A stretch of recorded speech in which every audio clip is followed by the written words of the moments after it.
populist, extreme, anti-systemic, illiberal political parties.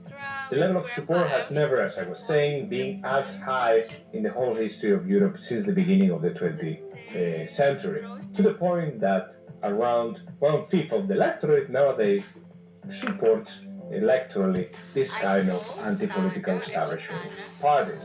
And this is a trend that we can see not just in the new democracies of Eastern Europe, but also especially in Southern Europe. As you can see here in this table, after the Great Recession, the level of support for this type of populist anti-establishment parties was higher than ever, but also among the most consolidated democracies of Western Europe.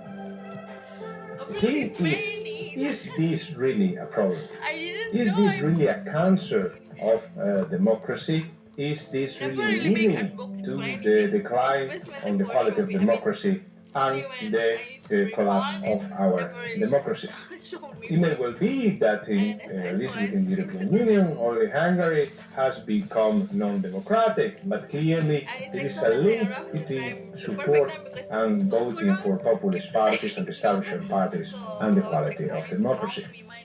In a study that I published in the representation journal with a colleague from the Autonomous University of Madrid, Jose Rama, in 2020, we show that there is a clear negative and significant relationship between support for anti-political establishment parties and the quality of democracy.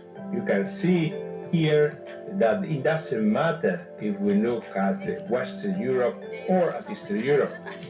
The more support for anti-establishment parties, the more support for populist, illiberal, anti-systemic parties, the lower the quality of democracy is.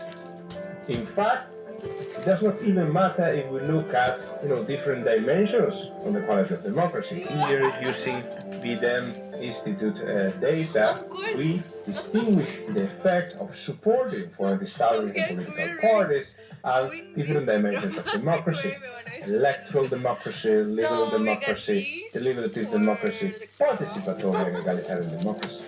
Of course, the first might be different, but they all point to a clear conclusion. Support for populist, illiberal, anti-systemic, and establishment parties leads to lower quality democracy. It doesn't matter the dimension we look at. So the thing is, yes, we have a problem. As I mentioned, nobody people voted for anti-democratic, at least against liberal democracy parties than before. We know that this has important negative consequences for the quality of democracy. The question is, what is causing this problem? Only by understanding what causes the problem, we can try to find solutions to the problem.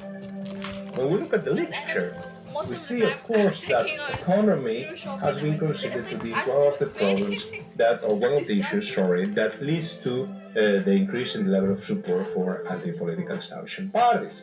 There is this idea that when people are having a hard time, they will be more, their attention will be more captured by those parties that offer simple solutions to what are really complex problems. Which are those parties? Populist parties, anti-establishment parties.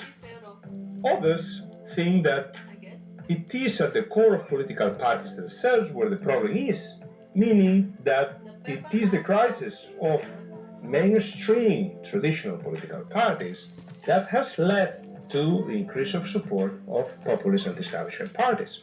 There is this idea that political parties do not represent us anymore, that they have stopped mobilizing the electorate, that there has been a mutual withdrawal of political parties and voters from the electoral arena. Clearly, we know that, for example, people go to vote less, people vote for different parties every time that go to vote. And, as I mentioned at the beginning of this presentation, clearly they vote for those parties that are less democratic. And this is because mainstream parties have decent public utilities. They have become entrenched in the state. They have become representative of the state rather than representative of the voters. And of course, voters have voted for a different option, which are those of populist parties that consider themselves to be the representative of the people, the representative of their people. This is a third school of thought by the way, that considers that it is social change that has led to the increase in the level of support for anti-establishment political parties. There is this idea that cleavages are fading away, that the process of globalization and secularization have eliminated the class cleavage and the religious cleavage that tend to determine the way political parties relate and voters vote. And this is why new